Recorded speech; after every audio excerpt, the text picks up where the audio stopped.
Sunan Ampel. Sunan Ampel adalah putra tertua Syekh Ibrahim Asmarakandi yang berasal dari Samarakan, Asia Tengah. Daerah tersebut juga melahirkan beberapa ulama besar, di antaranya seorang perawi hadis, Imam Bukhari. Menurut Babat Tanah Jawi dan silsilah Sunan Kudus, di masa kecilnya Sunan Ampel dikenal dengan nama Raden Rahmat. Ibunya bernama Dewi Chandrawulan. Ia lahir di Campa pada tahun 1420 Masehi. Nama Ampel sendiri diidentikan dengan nama tempat di mana ia lama bermukim, yaitu daerah Ampel atau Ampel Denta, wilayah yang kini menjadi bagian dari Surabaya. Beliau berdakwah di Majapahit atas undangan sang raja. Konon kala itu penduduk Majapahit sedang dilanda krisis moral. Perbuatan bejat seperti judi dan perzinahan terjadi di mana-mana.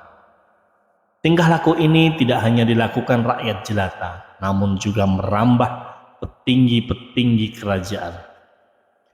Perbuatan maksiat tersebut terjadi seiring dengan kemunduran kerajaan Majapahit sepeninggal Hayam Wuruk dan Patih Gajah Mada. Keadaan seperti inilah yang membuat Prabu Kertawijaya bersedih. Mengetahui tingkah suaminya yang tak kuasa menahan gundah, membuat Ratu Darawati sang permaisuri memberikan pendapatnya. Ia menyampaikan bahwa ia mempunyai seorang keponakan yang ahli mendidik dalam hal budi pekerti atau adab-adab tingkah laku. Lelaki itu adalah Said Ali Rahmatullah, putra kakak permaisuri yang bernama Dewi Chandrawulan. Usai mendengar penjelasan tersebut, Prabu Kertawijaya langsung memerintahkan utusan kerajaan untuk menemui Said Ali Rahmatullah ke Campa atau Kamboja. Sunan Ampel ini adalah nama lain dari Said Ali Rahmatullah, cucu seorang Raja Campa. Ayahnya berhasil mengislamkan Raja Campa dan kemudian diangkat menjadi menantu. Dalam lawatannya ke Pulau Jawa, Said Ali Rahmatullah didampingi sang ayah, kakaknya bernama Said Ali Murtado dan seorang sahabatnya Abu Hurairah. Rombongan tersebut mendarat di kota Tuban dan melakukan dakwah beberapa waktu hingga ayahnya wafat. Makam Syekh Ibrahim Asmarakandi sampai saat ini masih terpelihara di daerah Gesik, Harjo, Palang, Tuban. Sunan Ampel melanjutkan perjalanannya ke Trowulan, ibu kota Majapahit, untuk menemui Prabu Kertawijaya. Usai bertegur sapa, sang raja lantas menyampaikan maksud mengapa Sunan Ampel diundang ke Majapahit. Beliau dengan kebesaran jiwa menerima permintaan Kertawijaya untuk mendidik moral rakyat Majapahit beserta punggawa-punggawa kerajaan. Tanah di Ampel Denta diberikan kepada Sunan Ampel sebagai hadiah dari Prabu Kertawijaya. Di sana ia diserahi 300 keluarga untuk dididik moral dan akhlaknya. Namun anehnya Prabu Kertawijaya enggan masuk Islam. Tapi Sunan Ampel diberi kebebasan untuk menyebarkan kepada rakyatnya asal dilakukan dengan cara santun dan tidak dengan paksaan. Selama di Majapahit, Sunan Ampel memperistrinya Ageng Manila, putri seorang bupati Tuban yang bernama Tumenggung Arya Teja. Karena menjadi menantu seorang bupati, mau tidak mau ia mendapatkan gelar Raden, sehingga masyarakat sekitar memanggil beliau dengan sebutan Raden Rahmat. Ia diperlakukan seperti keluarga kerajaan lainnya. Perjalanan ke Ampel Denta pun dimulai. Dalam perjalanan tersebut, Sunan Ampel beserta rombongan melewati beberapa daerah, di antaranya desa Krian Wonokromo, dan melanjutkan ke Kembang Kuning.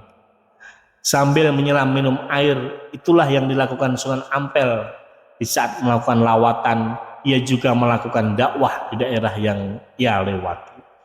Masyarakat desa pun terlihat senang dan tidak berlaku kasar pada rombongan Sunan Ampel.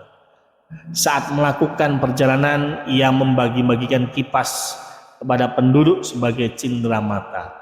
Ini dilakukan untuk meraih simpati warga sekitar.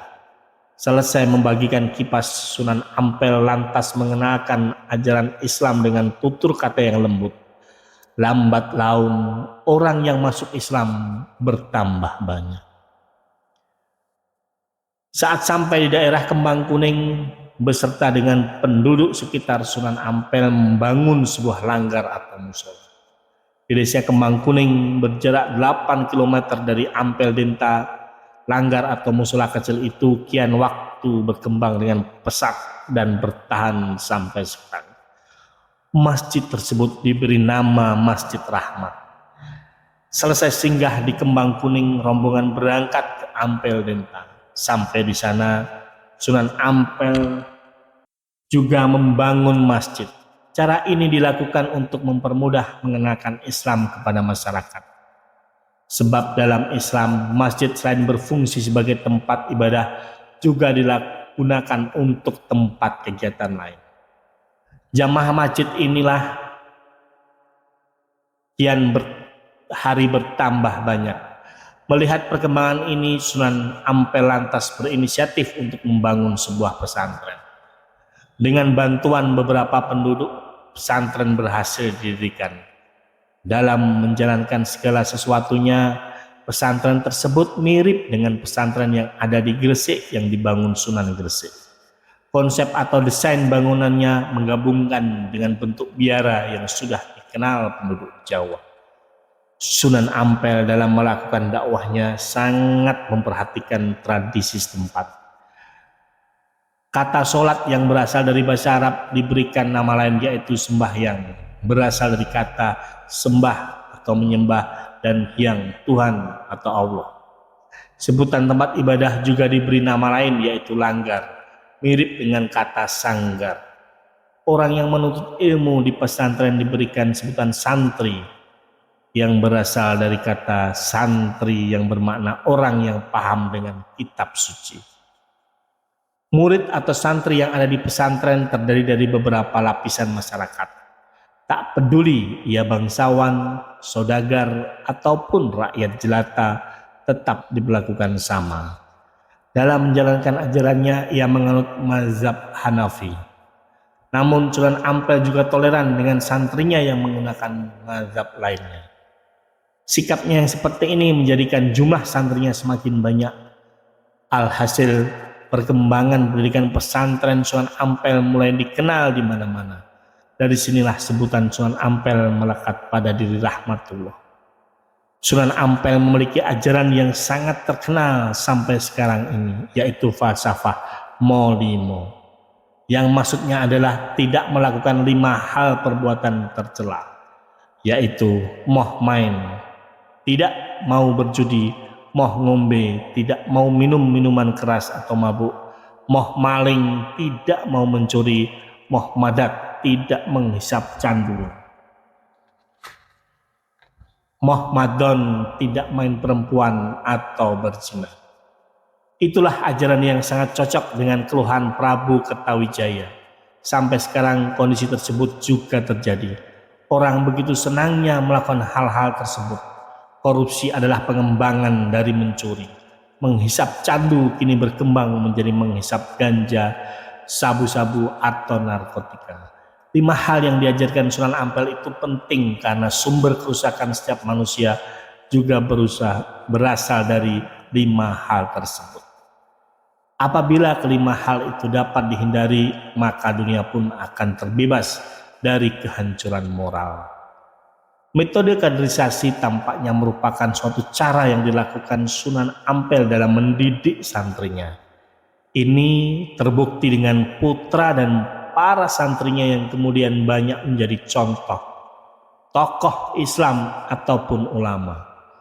Sunan Bonang, Magdum Ibrahim, dan Sunan Derajat Raden Kosim adalah 2 putranya dari perkawinannya dengan Nyi Ageng Manila. Putrinya bernama Asikoh. Ia nikahkan dengan Raden Patah yang kemudian hari menjadi Sultan Demak. Dua putri dan istri lain Dewi Muntasyah ia nikahkan dengan Sunan Giri dan Dewi Mursimah dia jodohkan dengan Sunan Kalijogo. Dalam menjalankan dakwahnya, Sunan Ampel sering berbeda pendapat dengan beberapa putra yang menjadi wali ataupun menantunya. Sunan Ampel tidak setuju mencampur adukkan ajaran Islam dengan adat dan budaya setempat. Pernah suatu saat Sunan Kalijaga berinisiatif akan mengislamkan adat kebiasaan seperti secaji, selamatan, gamelan, dan wayang. Mengetahui hal tersebut dengan tegas Sunan Ampel langsung menolaknya. Ia berpendapat apabila adat tersebut dimasukkan ke dalam ajaran Islam, maka akan menjadi bid'ah dan menjadikan Islam tidak murni lagi. Dalam Islam, bid'ah merupakan kebiasaan atau tingkah laku yang tidak diajarkan Rasulullah pun dan tidak sesuai dengan Al-Quran dan As-Sunnah. Pendapat Sunan Ampel ternyata mendapat dukungan beberapa wali lainnya, yaitu Sunan Giri, Sunan Derajat. Sedangkan Sunan Bonang dan Sunan Kudus lebih condong sepaham dengan cara pandang Sunan Kalijaga.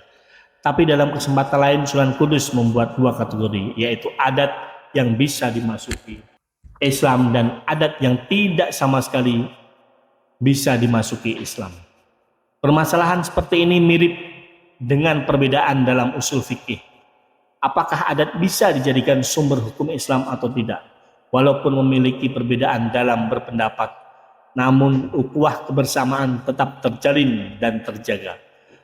Kebijaksanaan inilah yang dilakukan oleh Sunan Ampel, sehingga dia diangkat menjadi ketua atau sesepuh para wali songo.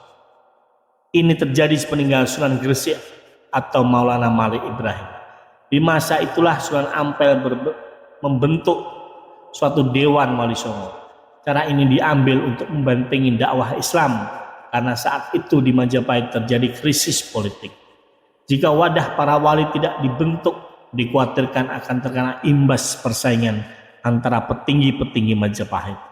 Hal ini tentu berdampak pada perpecahan para wali dan akhirnya berakibat buruk pada penyebaran agama Islam. Sunan Ampel juga menulis sebuah buku yang berisi tentang aturan atau adab membaca Al-Quran. Selain itu, karya beliau yang terkenal adalah kitab Pananggalaning Ngilmu yang memuat kumpulan dari hasil musyawarah wali songo. Sunan Ampel diperkirakan wafat pada tahun 1481 Masehi.